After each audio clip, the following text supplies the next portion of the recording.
All right, hello everyone, and welcome back to these astronomy talks. We're done with the solar system. We're going to start talking about stars, galaxies, and the universe. Before we do that, we're going to spend the next 3 weeks going over some more complicated physics, some would say, but hopefully I'll explain it in a uncomplicated way.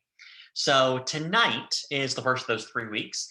Tonight we are going to talk about special relativity, Einstein's theory of special relativity, otherwise known as just space and time. Tonight there's going to be no math beyond very simple addition, subtraction, multiplication. I'm not throwing any formulas at you. In fact, tonight we're just going to go through what are known as thought experiments, which is essentially what Einstein did in his paper over a century ago now. So before we get into that, of course, as always, here is tonight's quote from a man named Hermann Minkowski. He said, "Henceforth, space by itself and time by itself are doomed to fade away into mere shadows, and only a kind of union of the two will preserve an independent reality." That, of course, as we all know nowadays, is space-time. All right, so first of all, let's talk about the man of the hour, Albert Einstein. So Einstein was born on Pi Day, March 14th, 1879, in Ulm, Germany. And as a toddler, he was so slow in learning to speak that his relatives feared that he might actually have brain damage. Even when he began to show problems, it was in very unconventional ways.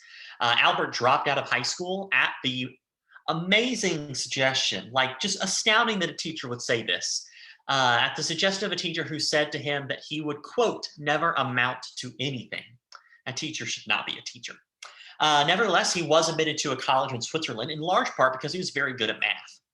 And he hoped to teach after his college graduation, but because he was Jewish and because he didn't have any Swiss citizenship, he instead found a job at a Swiss patent office in 1901, and he used his free time to continue to study physics. From the standpoint of history, Einstein burst onto the scene in 1905 when he earned his PhD and published 5 papers in the German Yearbook of Physics. 3 of the papers solved 3 of the greatest mysteries in physics at the time. The first paper dealt with something called the photoelectric effect and essentially presented the first concrete evidence of the wave-particle duality of light, and we discussed several weeks ago. The second paper explained why suspended particles in water jiggle even after the water has been still for a long time. This effect is called Brownian motion. And Einstein's analysis led to the first direct measurements of molecular motion and molecular and atomic sizes. And his third paper introduced the special theory of relativity, which forever changed our notion of space and time. Einstein returned to Germany in 1913, where he completed his work on his theory of general relativity.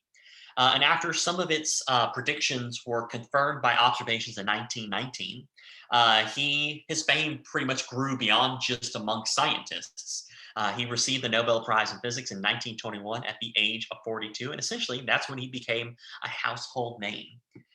He stayed in the United States. He was a visiting professor at Caltech when Hitler came to power in Germany. Einstein did advocate for the Manhattan Project for the atomic bomb to President Roosevelt, but he was a committed pacifist because he supported the project only because he feared that Hitler would get the atomic bomb first. And he was incredibly dismayed when the Americans used the atomic bomb against the Japanese. He really did not like that. He spent much of the rest of his life arguing for a worldwide ban against the further manufacture and use of nuclear weapons. And he also worked to promote human rights and equality for men and women of all races and nationalities. And he died finally in Princeton, New Jersey on April 18th, 1955. And he's still one of the most famous scientists of modern times. Everyone knows at least the name Albert Einstein, if not what he did. He's incredibly famous. So tonight we're just going to talk about that first theory, the special theory of relativity. Next week we will talk about the general theory of relativity. The special theory essentially shows that space and time are intertwined, but it does not at all deal with the effects of gravity or accelerations. We're going to deal just constant velocities here. But it can be very surprising to people and very confusing. And we're going to illustrate that confusion and that surprise through thought experiments. These are experiments that can be carried out in principle, but would be very difficult in practice. So essentially, we're just going to be thinking through what would happen using logic to think through what would happen in the various scenarios I'm going to propose to you. We're going to go through about 12 thought experiments tonight. And because we're dealing with such a complex topic and we're going to be trying to break down our current thoughts about space and time, there won't be any of those little multiple choice questions here. I'm asking enough of you already. We'll skip the multiple choice questions for you. So let's start with a thought experiment designed to show you why the special theory of relativity is so surprising. So for example, my walk to school every morning is about 2 miles long, one direction. And if a friend of mine drove that distance, then I would definitely expect, and you'd probably expect, that both of us would measure the same distance, me with my tape measure, them with their odometer, if it's fairly accurate. Likewise, my walk takes me about 35 minutes to complete. And if I called my friend at 8 a.m. and then again at 8:35 when I got to school, I would expect her to also agree that my walk took me 35 minutes. And so this kind of illustrates that in our daily lives, space and time, distances and times appear absolute and very distinct. We expect everyone to agree on the distance between 2 points, about the locations of home and work, and the time between 2 events, such as leaving home and arriving at work.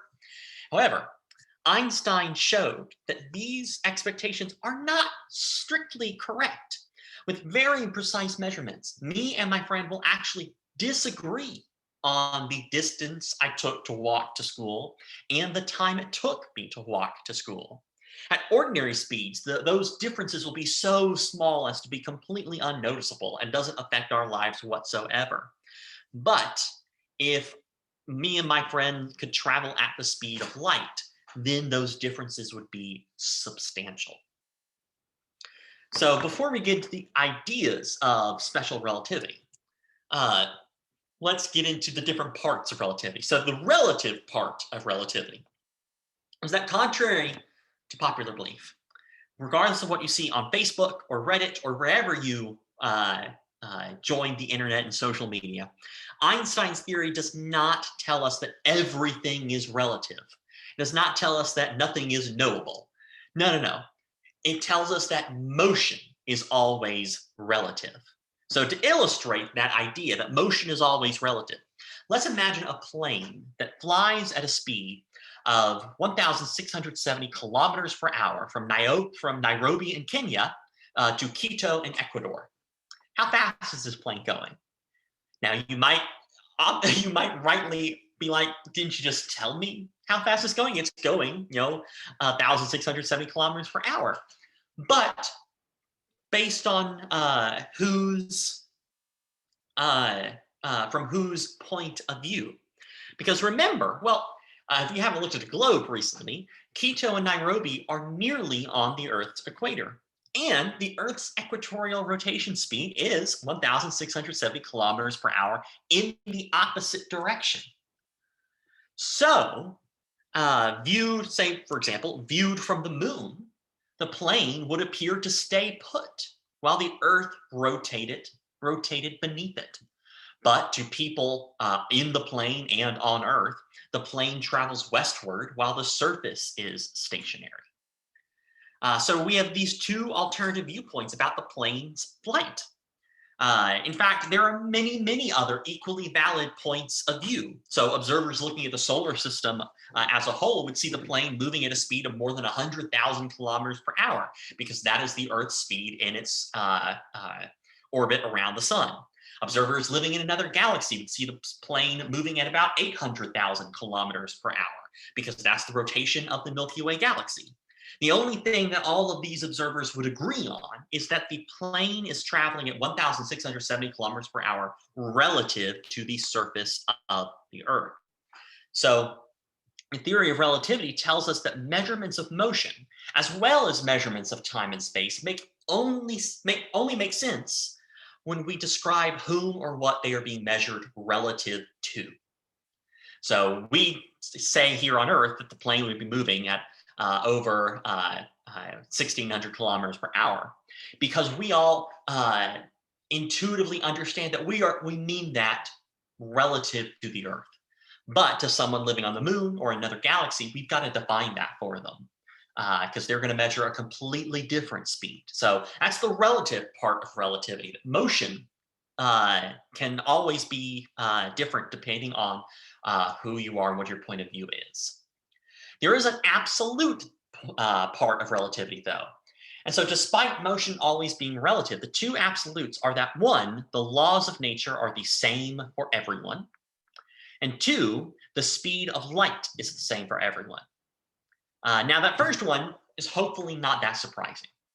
If you're on a plane with the shades drawn on a smooth flight, if someone is driving you in your car and you're asleep and there's no bumps on the road, then you're not going to actually feel any motion. And if you were to perform experiments, tossing a ball up into the air, what have you, you would get the same experimental results on the moving object, the plane or the car, as you would on the ground. And so we would say in the language of relativity that the ground and the plane, or the ground and the car, or whatever, are in different reference frames or frames of reference. Two people will share the same reference frame if they are not moving relative to each other. So if you and your partner are sitting in the same room, you sitting down, not moving, then you and your partner are in the same reference frame. Once your partner gets up off the couch and goes into the kitchen or something, then they are in a different reference frame because they are moving and you are not. So so motion will be different for them, but laws of nature and the speed of light will be the same. Thankfully, the laws of nature are the same. Otherwise, my degree would mean nothing. Many degrees would mean nothing. The second part, though, the speed of light is the same for everyone, is way more surprising, since we expect people in different reference frames to give different answers for the speed of a moving object. So imagine that you are in a plane, and that plane is going forward at 900 kilometers per hour. And you roll a ball at 10 kilometers per hour down the aisle of the plane. Now, if someone was standing on the ground and could somehow see into the plane and see the ball moving, they would see the ball moving at 910 kilometers per hour, the ball's speed plus the airplane speed. But now suppose that instead of rolling a ball down the aisle, you turn on a flashlight. This is where things start to break in our heads. They're not going to see the light moving at the speed of light plus 900 kilometers per hour. They will still agree that that flashlight, the light coming out of that flashlight, is moving at the speed of light, regardless of how fast the airplane is. In other words, people in different reference frames can disagree about the speed of material objects like balls, trucks, birds, whatever. But everyone will always agree about the speed of light, regardless of where the light is coming from. How do we know that everyone will always measure the same speed of light? Because the absoluteness of the speed of light is an experimentally verified fact. And we'll get into how we've experimentally verified it towards the end here. For now, our goal is to understand how those two absolutes change the way we see the universe. But before we dive into the details, it is worth taking a moment just to kind of prepare yourself for the type of change that thinking in relativity will require. So one reason why relativity has a reputation of being very difficult to grasp is because most of its ideas and consequences are not obvious in everyday life. They become obvious only when we deal with speeds very close to the speed of light. Or in the case of general relativity, gravitational fields much stronger than Earth's. And so because we don't commonly experience these extreme conditions, we don't have any common sense about them. Therefore, it's not really accurate to say that relativity violates common sense, because the theory is perfectly consistent with everything we have come to expect in daily life. Making sense of relativity requires only that you learn to view your everyday experiences from a new, broader perspective. Fortunately, you've done this before. When you were a little kid, you probably has some common sense meanings for the words up and down. Up is above your head, down is below your head, towards your feet, and things tend to fall down. However, one day you learned, hopefully, that the Earth is round. And so when you look at the globe with the northern hemisphere on the top, you were immediately confronted with this paradox that your common sense told you that Australians at the bottom of this globe should be falling off the Earth all the time, but they don't. So to resolve this sort of paradox, you had to rework your common sense. You had to rework your definitions of up and down. It works fine for small things in a small area like the size of a basketball court, but if you want to apply it to the entire Earth, you've got to rework what up and down means in your head. This is the same thing we're going to have to do tonight. We just have to rework what things mean in our head. We have to rewire our common sense here. So before we get into really high speeds, let's do a few thought experiments just to come together and agree on what would happen at relatively low speeds, what we would expect to happen at low speeds. So imagine you are floating freely in a spaceship away from any planets or stars and drifting along without engine power. That will be the same for every thought experiment, unless I say otherwise, where you'll be weightless and you'll float freely. So you won't feel like you won't feel any motion. Because you're floating freely in a spaceship, you would feel no motion. And so you would think that you yourself are at rest. As you look out your window, you see your friend Al in his own spaceship moving away at a constant speed of 90 kilometers per hour. So the question is, what does Al see? Well, what Al sees is just like you, he has no reason to think that he is moving. So he will say that he is at rest, and you are moving at 90 kilometers per hour.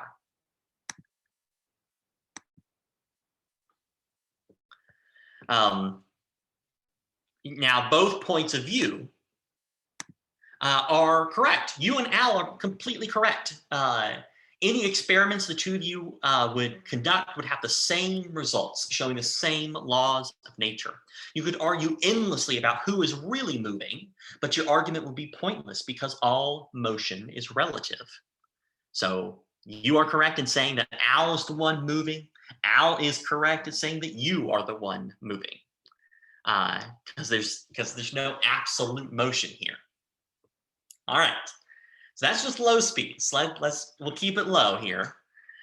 This next thought experiment, we begin with the same situation, but this time you've decided to be a little adventurous and you put on your spacesuit and you are standing on the outside of your spaceship. And let's say Al is still going 90 kilometers an hour away from you, you perceive, and you're going to throw a baseball in Al's direction at a speed of 100 kilometers per hour. How fast is the ball moving relative to Al?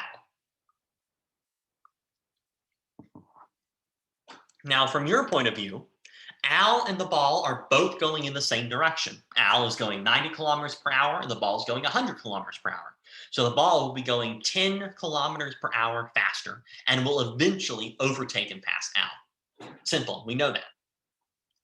What about Al? What does he see? Well, from Al's point of view, he thinks he's stationary. And you are the one moving away at 90 kilometers an hour. Therefore, when you throw the ball, he would already say that the ball was moving before you threw it because it was moving with you. And he sees it, and then when you threw it, he sees it moving towards him at 10 kilometers per hour, which is the ball speed of 100 kilometers per hour relative to you minus the 90 kilometer hour at which you are moving relative to him.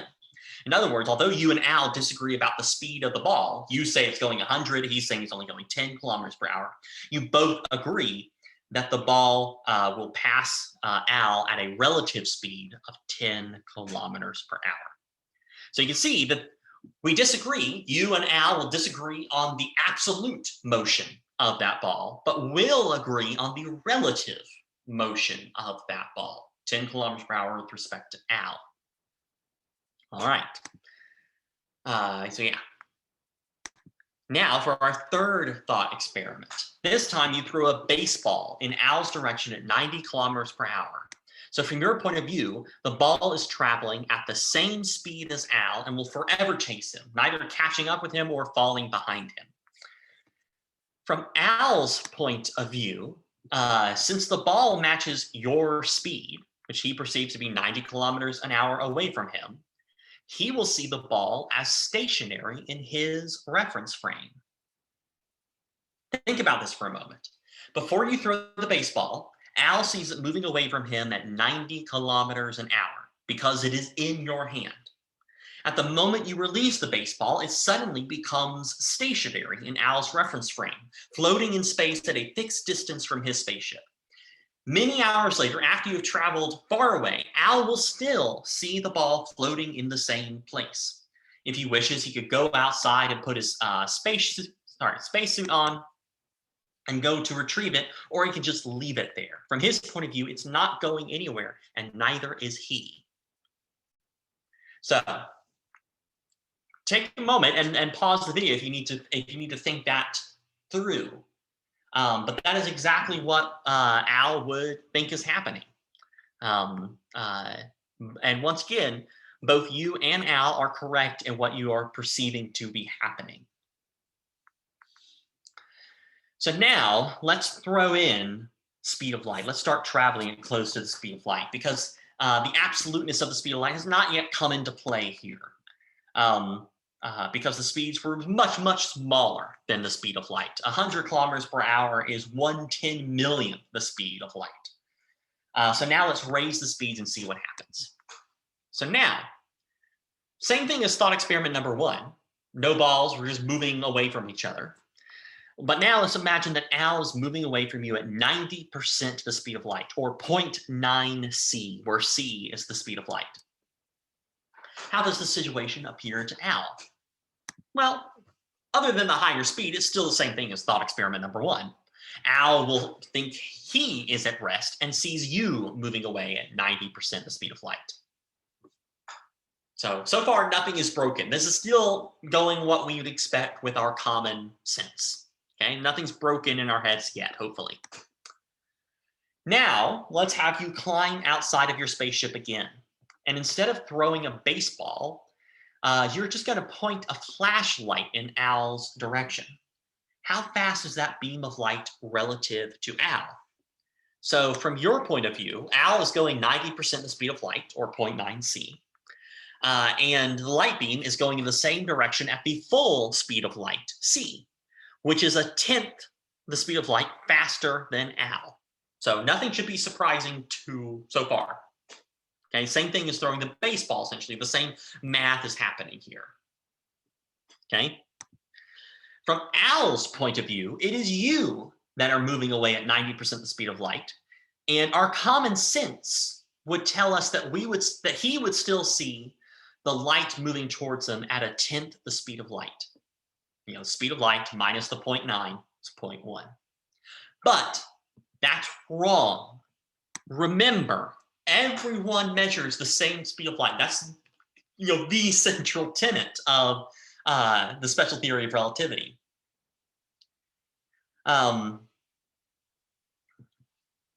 So therefore, Al must see the beam of light coming towards him at the speed of light. Sorry, Al must see the beam of light coming towards him at the speed of light, not at 0.1 c. So in this case, you and Al no longer agree about his speed relative to the speed of the light beam. He'll see the light beam pass by him at the speed of light, but you'll see it only going 0.1 c faster than he's going. So by our old common sense, this sounds preposterous.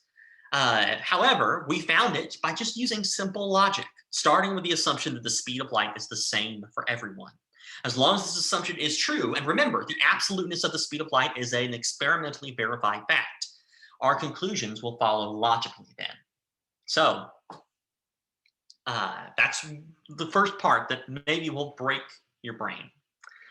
So once again, pause if you need to think about it. But this is exactly what would happen. And once again, both people, you and Al, are correct in your perceived notions about what is happening here. All right. Now let's try and answer the question, can we ever travel faster than the speed of light? So let's imagine that you've just built the most incredible rocket imaginable and you are taking on a test ride. Soon you're going faster than anyone had ever imagined possible. And then you put the rocket in second gear. You keep going faster and faster and faster. And here's the key question. Are you ever traveling faster than the speed of light? But before we answer this question, the fact that all motion is relative forces us to answer another question. In what reference frame is your speed being measured? Let's begin with your reference frame. Imagine that you turn on your rocket's headlights. Because the speed of light is the same for everyone, you must see the headlight beams traveling at the speed of light, which means they are racing away from your rocket at a speed you'll measure to be 300,000 kilometers per second. The fact that you see your headlight beams racing away is true no matter how long you have been firing your rocket engines. In other words, you cannot possibly keep up with your own headlight beams. Since you cannot outrace your headlight beams, combined with the fact that everyone measures the same speed of light, that means that no observer can ever see you reach or exceed the speed of light.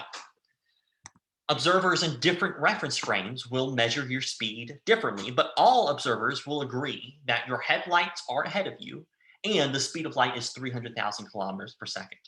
So clearly, if you're being outraced by your headlight beams, and if the beams are traveling at the speed of light, you must be traveling slower than the speed of light.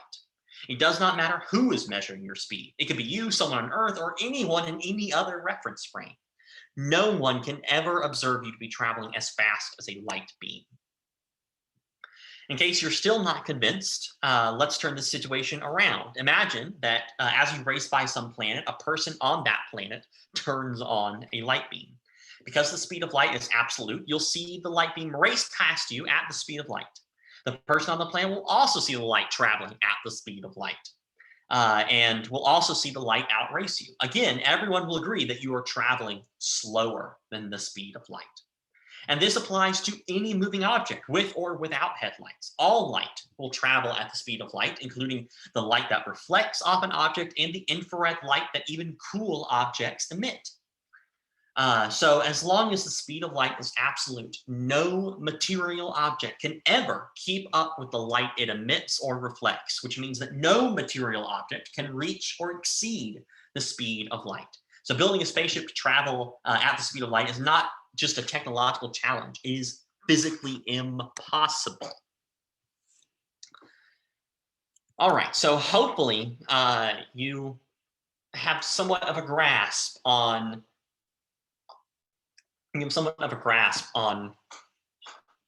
the speed of light and how everyone is going to see that as the same thing, regardless of whatever else is happening, and that you cannot travel faster than the speed of light. It is the speed limit of the universe, as they say. So now let's see what happens to our notions of space and time near the speed of light. So, but before we get to that, let's consider how relativity affects our view of time, and then we'll move on to higher speeds. So imagine that you're on a moving train and you're tossing a ball straight up and down so it bounces, hits the ceiling and then bounces back down. How do the path and the speed of the ball appear to an observer along the tracks outside the train? As shown here, the outside observer will see the ball going forward with the train at the same time that it is going up and down. So the ball's path will always slant forward. And because the outside observer sees the ball moving with the forward speed in addition to its up and down speed, while you see the ball only going up and down, the outside observer would measure a faster overall speed of the ball than you would. And if the train is moving more slowly, the outside observer will see the ball's path slant forward only slightly, and would say that the ball's overall speed is only slightly faster than what you would report. And if the train is obviously going much faster, then the ball's path leans much farther forward, and the ball will appear to be going considerably faster to the outside observer than to you. And that's because you're in the train. You're also moving that fast. So you don't notice that extra additional boost of speed forward. You're just measuring the speed up and down. The observer is measuring speed up and down as well as the speed forward. So keep that in mind.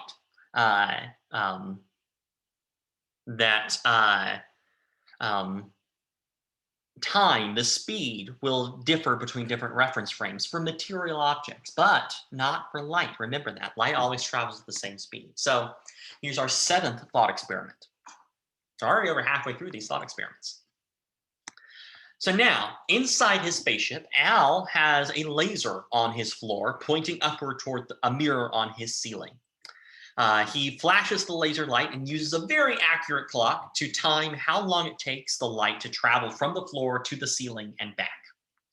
As Al zips by you at a speed close to the speed of light, you observe this experiment, and using your own very accurate clock, you also time the laser's light trip from Al's floor to his ceiling and back. Now, because Al, the laser, and the mirror are all moving from your point of view, the light's path looks a bit slanted as it goes from floor to ceiling and back, just as the ball tossed up and down in the train followed a slanted path to an outside observer.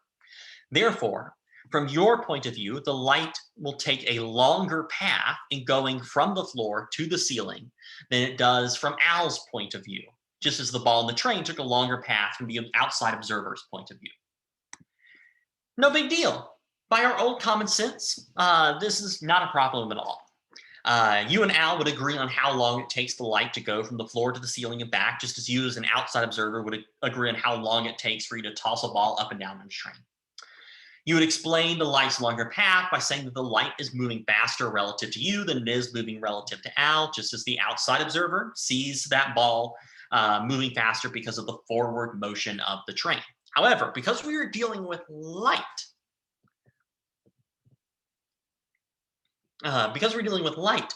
you and Al must measure the same speed, the speed of light.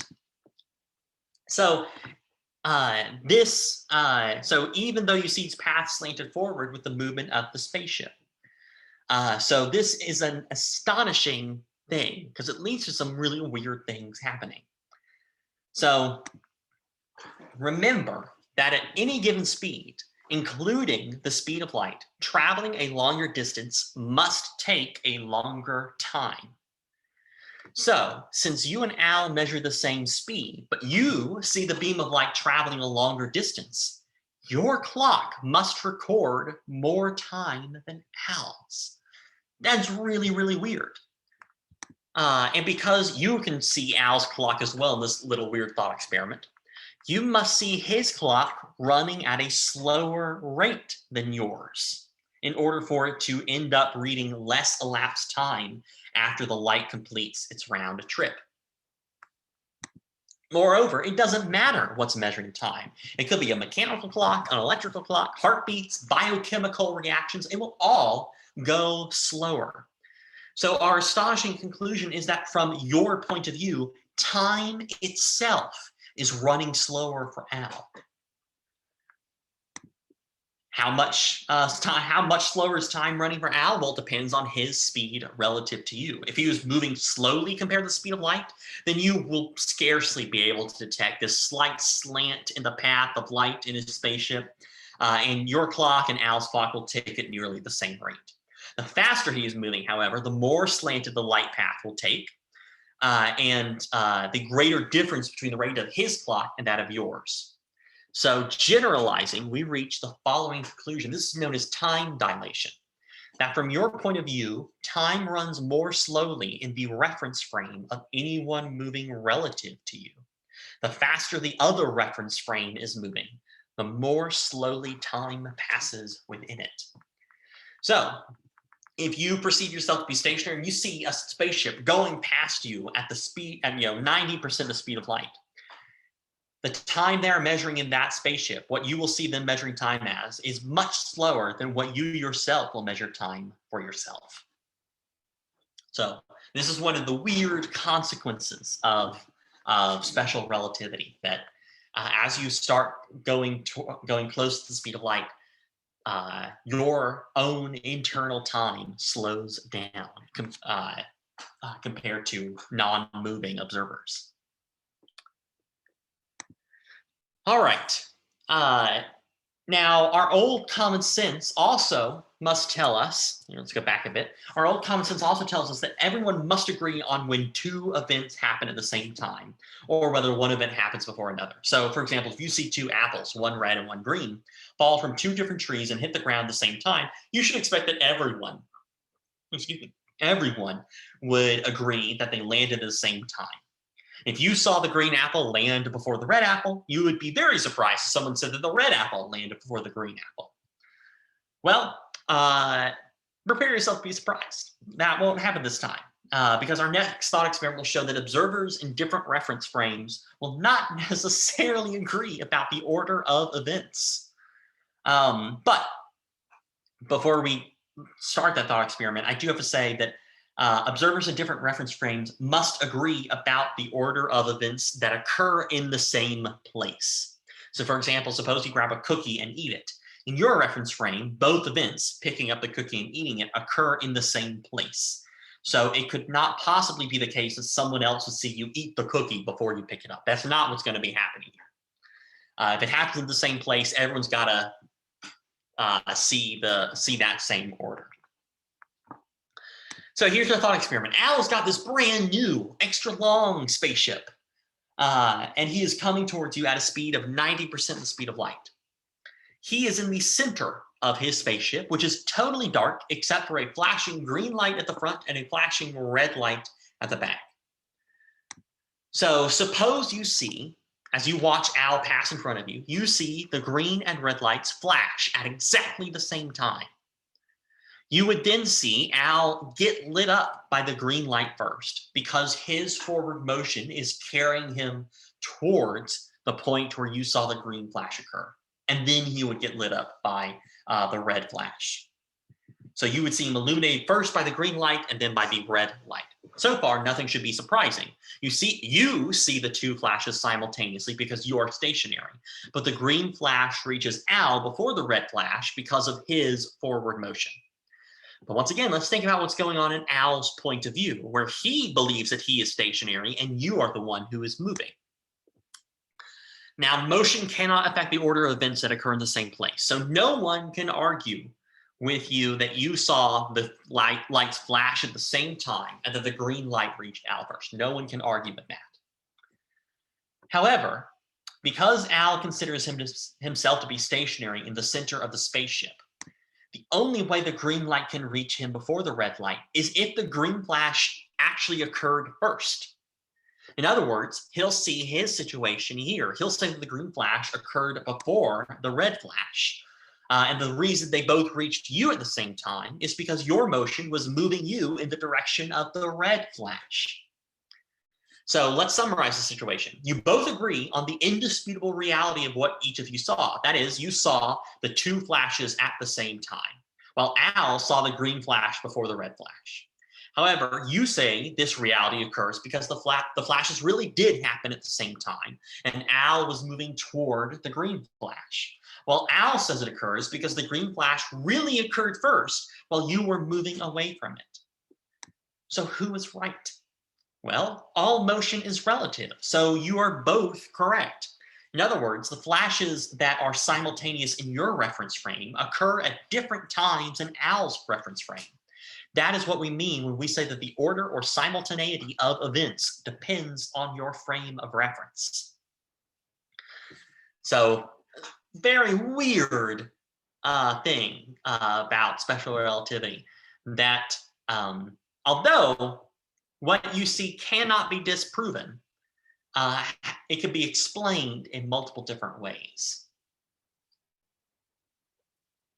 depending on who is doing the explaining. All right, if that hasn't broken your brain, let's now think about what happens with motion and mass near the speed of light. So now let's put Al back in his original spaceship. Maybe his other spaceship broke down. He was getting too annoyed with the flashing green and red lights. And he's still coming at you at high speed. So remember, you two will agree on your relative speed. You only disagree about who is stationary and who is moving. Now imagine Al tries to measure the length of your spaceship as he passes by you. He could do this by measuring the time it takes him to pass from one end of your spaceship to the other. Because remember, length is equal to speed times time. So in your reference frame, you would say that Al is moving by you, and therefore you see Al's time running slowly. That's the time dilation we talked about before. Because you agree on his relative speed, but his clocks are running slower as he passes from one end of your spaceship to the other, he must measure the length of your spaceship to be shorter than you measure it to be. Now, remember that your viewpoint and Al's viewpoint are both valid. The fact that the laws of nature are the same for everyone means that if he measures your spaceship to be shorter than it is at rest in your reference frame, you must also measure his to be shorter than it would be at rest. And this effect is called length contraction. Length contraction only works in the direction of motion. So his spaceship is shorter from your point of view, but its height and its depth are unchanged. So generalizing, we get length contraction. So from your point of view, the lengths of objects moving by you, or the distances between objects moving by you, are shorter in their direction of motion than they would be if the objects were at rest. The faster the objects are moving, the shorter the lengths. So close to the speed of light, they shrink along their direction of motion. That's kind of weird. Now let's see how the speed of light affects mass. So suppose that Al has an identical twin brother with an identical spaceship, and his brother is at rest in your reference frame while Al moves past you at high speed. At the instant that Al passes, you give both Al and his brother identical pushes, i.e., you push them both with the same force for the same amount of time. By our old common sense, we'd expect both of them to accelerate by an identical amount, such as gaining a kilometer per second of speed relative to you. But instead, we've got to apply our new common sense, which tells us something different. So remember, since Al is moving relative to you and his brother, you'll see Al's time moving more slowly than you, which means he will experience your push for a shorter amount of time than his brother. And because Al will experience the force for a shorter time, that push must have a smaller effect on Al's velocity than his brother's velocity. So, according to Newton's laws of motion, that same push can only have a smaller effect on Al's velocity only if his mass is greater than his brother's mass. This, once again, generalizing, this leads us to a concept known as mass increase. So from your point of view, objects moving by you have greater mass than they have at rest. The faster an object is moving, the greater the increase in its mass. Mass increase actually provides another way of thinking why nothing can reach the speed of light except for light.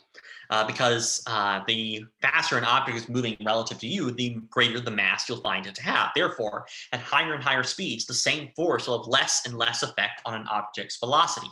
So as the object speed approaches the speed of light, you'll find that its mass is heading towards infinity.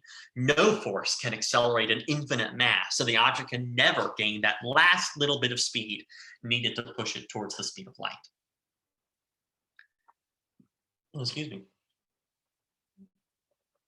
All right. We have just one more important effect to discuss, velocity addition. So let's say that Al is moving towards you at 90% the speed of light, and your friend Jackie jumps into her spaceship and heads towards Al at 80% the speed of light from your point of view. Remember, you think you're stationary. So by our old common sense, Al should see Jackie coming towards him at the 90% the speed of light that he thinks you're moving at, plus the 80% the speed of light we think Jackie's moving at. So we get 1.7 times the speed of light. But that's wrong. So this is faster than the speed of light, and nothing can go faster than the speed of light. So Al must see Jackie coming towards him with a speed of less than the speed of light, but she'll still be coming faster than the speed at 90%, the speed of light, at which Al sees you coming. So Al will conclude that Jackie is coming towards him at a speed between 90% and 100% the speed of light. If you do the math, it's actually precisely 98.8 the speed of light. So that's also very weird. Suddenly velocities don't add correctly. Like if you saw, just like that ball on a plane, an outside observer would see it as 900 kilometers per hour plus 10 kilometers per hour. So the ball is moving at a grand total of 910 for an outside observer. Here, not the case at all. You don't just straight up add. You've got to do some other weird math to get the true velocities here from Al's point of view when you're traveling close to the speed of light. All right, so I imagine all of that was very confusing. We got one more thought experiment, but we're going to take a little break from thought experiments. I want to give you the experimental evidence that we have for relativity. So the speed of light was first measured in the late 17th century by the Danish astronomer Ole Christensen Rømer. But that absoluteness of the speed of light was not experimentally verified until 1887. When two people that are very important to my school, Case Western Reserve University, Albert Michelson at the Case Institute of Technology and Edward Morley at the Western Reserve University came together before the schools came together and performed their famous Michelson-Morley experiment. There's actually like a very lovely replica of the experiment. We have dorms named after both these people here at Case. We're very proud of them. They both won the Nobel Prize for this experiment because it showed that the speed of light is not affected by Earth's motion around the sun. And countless subsequent experiments have extended the results here. The speed of light coming from opposite sides of the rotating sun and from orbiting stars in binary systems has also been measured with the same result. The speed of light is always the same. It is a universal truth. It has been experimentally verified. We can do some tests for relativity, not just on the absoluteness of the speed of light, but on the time dilation, the length contraction, the mass increase that we would expect from special relativity.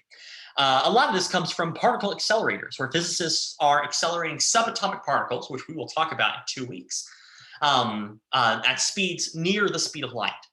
Many of these particles are very esoteric and exotic and have very, very short lifetimes. So we're not talking about the protons and the neutrons that we're familiar with in our normal matter. We're talking about weird things. In particular, for our discussion tonight, the pi plus meson. It's a very weird particle, has a lifetime of about 18 nanoseconds when it's produced at rest. But when they're produced at speeds near the speed of light, they last much longer than just 18 nanoseconds. And the amount longer is always the amount predicted by special relativity. And these same experiments have confirmed the mass increase phenomenon and evidence that nothing can reach the speed of light except for light. Now, perhaps you're thinking, I still don't believe it. After all, how can you know that the scientists who report all this experimental evidence are telling the truth? Perhaps physicists are making it all up as part of this great conspiracy designed to confuse everyone else. So you know, we can take over the world. We're not, but you can try this at home if you have a telescope. Look through a binary star system. So I looked up a table of visual binary stars, and you see through a telescope. And one of them is the binary star system Zubana in Cancer, which is visible to the west tonight. So go out once it gets dark. You know, it doesn't get dark till like 8:30 nowadays. And see if you can spot this with your telescope if you have one. I believe you can also use some binoculars and you'll be able to see them. And you see an image of them at the top right here. So if the speed of light were not absolute, the speed at which the light from each star comes towards Earth would depend on the speed in its orbit. So imagine that one star is moving directly away from us in its orbit. If we added and subtracted speeds according to our old ways, the light from the star at this point would approach us by the speed of light minus the velocity of the star. So c minus v. Sometime later, when the star is coming towards us in its orbit, the light would approach us at a speed of c plus v and would catch up with the light emitted when it was on the other side of its orbit. And so what we would see here on Earth is we'd see the same star in multiple positions in its orbit. So instead of a single star on the night sky, we'd see a short line of light rather than a point, if the speed of light was not absolute. The fact that we always see distinct stars in binary systems demonstrates that the speed of light is absolute. Finally, I've reached my last thought experiment here. Let's suppose Al is moving by you at a speed close to the speed of light. We'll know that you will measure his time moving slowly, his length as having contracted, and his mass as having increased. But what would he say? From his point of view, he'll see all of those effects applying to you, since he doesn't think he's moving. And he'll say that your time is running slowly, your length is contracted, and your mass has increased. So we seem to have a serious argument on our hands. So let's imagine that you are, I apologize for that. Let's imagine that you are looking into Al's spaceship with a super telescope, and you clearly see that his time is running slowly because everything he does is in slow motion. So you send him a radio message asking, hey Al, why are you doing everything in slow motion? And he's able to receive this radio message, and he responds with his own radio message. And if you listen to his response, his message will be in slow motion. You'll hear hello there. You'll hear that. So if you use your computer's speed of the voice, you'll hear him saying, well, I'm not moving in slow motion. You are. And you can argue back and forth all you want, but you're not going to get anywhere. Then you both come up with a brilliant idea. You will hook up a powerful video camera to your super telescope and record a movie and send it to each other, proving that the other is moving slowly. And just as you're sending your rocket off with your video to Al, Al has sent you his movie, and you play it, and you do see that you are moving in slow motion. So what the heck is happening? So think back to our earlier discussion about up and down and what we all had to go through as a child. So imagine an American child and an Australian child talking by phone. The Australian says, isn't the moon beautiful up in the sky right now? The American replies, what are you talking about? The moon isn't up right now. According to childhood common sense about up and down, the two children appear to be contradicting each other and could argue endlessly. However, once they realize that up and down is only measured relative to the center of the Earth, they realize that the argument will stem only from incorrect definitions of up and down. They're both talking about the same moon in the same place, and their differing claims arise only from the nature of up and down. In the same way, this argument between you and Al arises because both of you are using the old common sense in which we think of space and time as absolutes and expect the speed of light to be relative, when in fact you have it backward. The speed of light is the absolute, and time and space are relative. By the new common sense, the fact that you and Al disagree about whose time is running slowly is no more surprising than the fact that the two children disagree about whether the moon is up or down. The disagreement is meaningless because it relies on inadequate definitions of time and space. Results are what count, and every experiment that you perform will agree with every experiment that Al performs. You are both experiencing the same laws of nature, albeit in ways different from our old common sense would have suggested to us. Now, I'll end you with this. One consequence of special relativity is that if we could build spaceships that travel close to the speed of light, we can make it to other star systems. So suppose you take a trip to the star Vega, which is 25 light years away, and in a spaceship that travels very close to the speed of light, we'll say 99.9% the speed of light. From the point of view of people on Earth, the trip to Vega must take you just over 25 years, since you are traveling at nearly the speed of light for a distance of 25 light years.